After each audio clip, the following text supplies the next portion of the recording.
morning. Today is the first proper day I'm going to drive the 911S.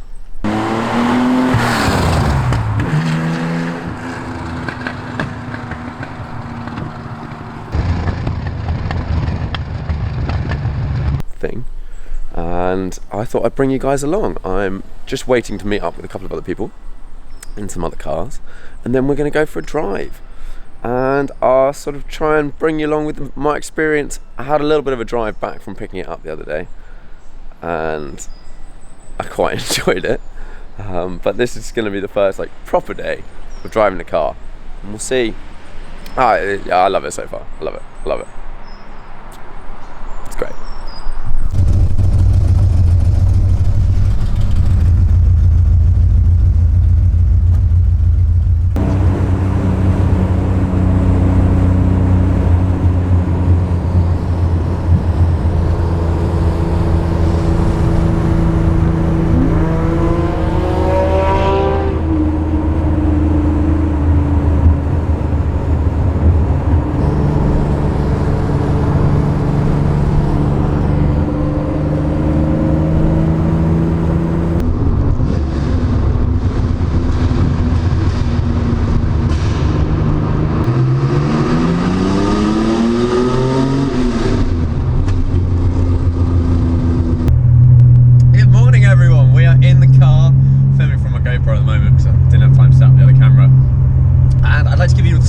Impressions of driving this car in town.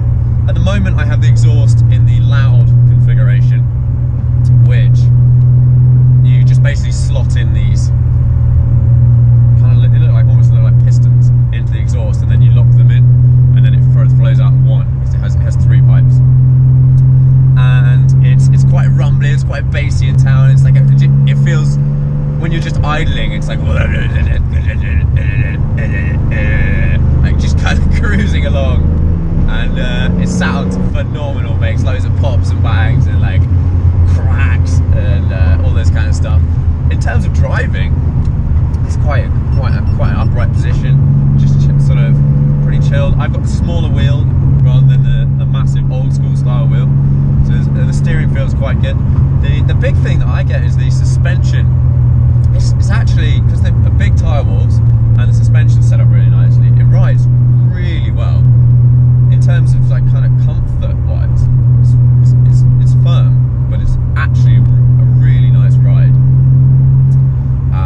What else we got here? We've got the sound system, which you can connect your phone to. I've got an iPod in the box over there, so it looks really retro, but actually it's really modern features. I've got a subwoofer under my seat and some upgraded speakers in the doors.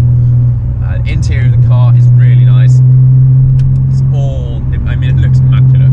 It looks like it's just come out of the factory, even though it's 30 years old now, something like that. Yeah, we're about to get onto the motorway and then off to find some more roads. So on we go.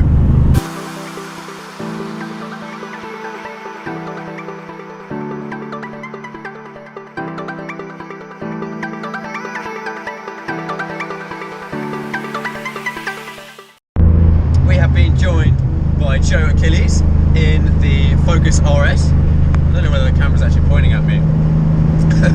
It's a lovely blue colour. We've got Mark in the GT3. He's just seen some flames and he's like, yeah, looks awesome. We're stopping at a fuel stop in a bit, and we're still going. So we've got a good collection of cars today. We've got this sort of 911S thing, GT3, 991 GT3, Focus RS, we've got 458 Spider, and we've got an Aston Martin V8 Vantage.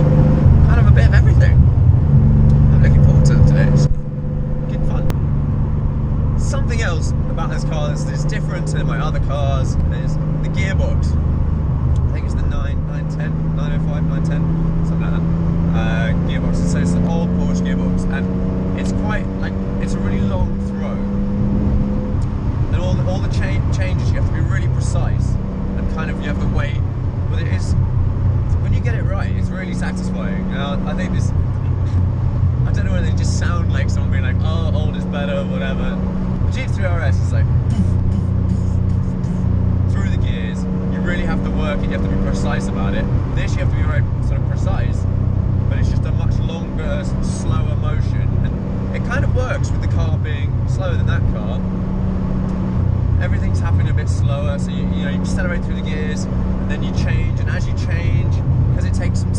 lifts off, fuel comes out the back, flames. Like it just kind of, it works.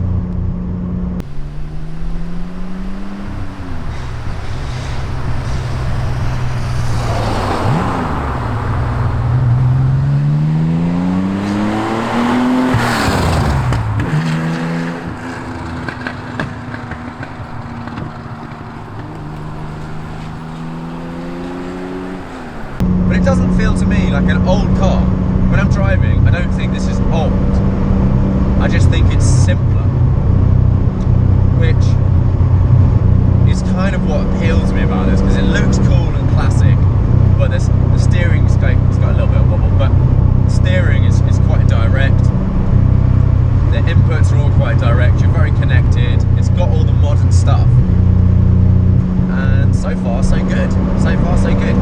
With the exhaust open, or as it is at the moment, so all three pipes, it's quite loud on the motorway. I don't know how well you'll be able to hear me because of that. So I think if I was doing a long journey, I'd just put them in, have them in a little bag in the front, so you can just put them in on the road if you want. So I think for a long journey, instead of driving out to Le Mans or somewhere, or South France or whatever, I'd put them in. Other than that, onwards.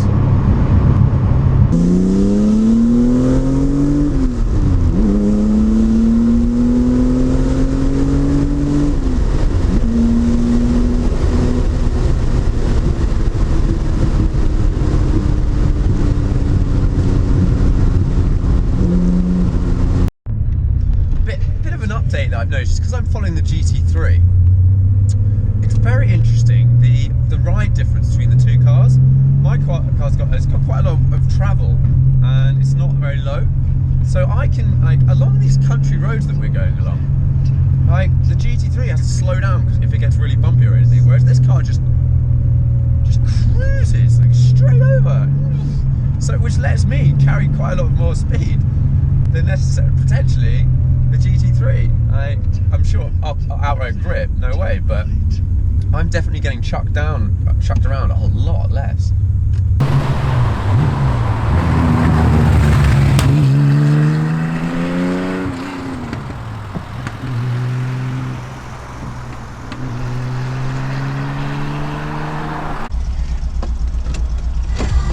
We've had a bit of a swapperoo. I'm now in Mark's GT3, back to back with the 911.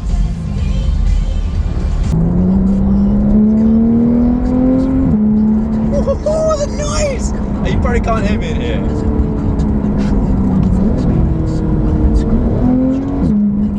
Oh, yes. Shut up, radio. So, I'm now in the GT3, Mark's GT3. He's leading, he's driving the 911S.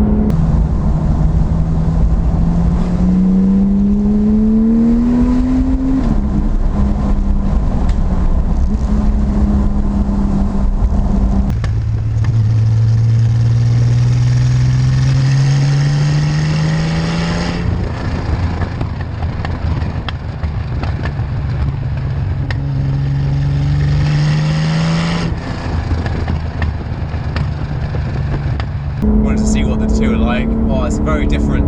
Immediately you get into something like this and oh yeah, it feels good. I don't know whether I was having a lot of fun in the 911, and I don't know whether that translates. This car immediately is just so much more capable.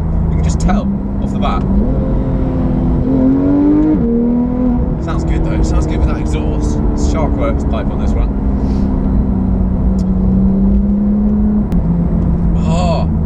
This car, I didn't realise it was like this in the GT3.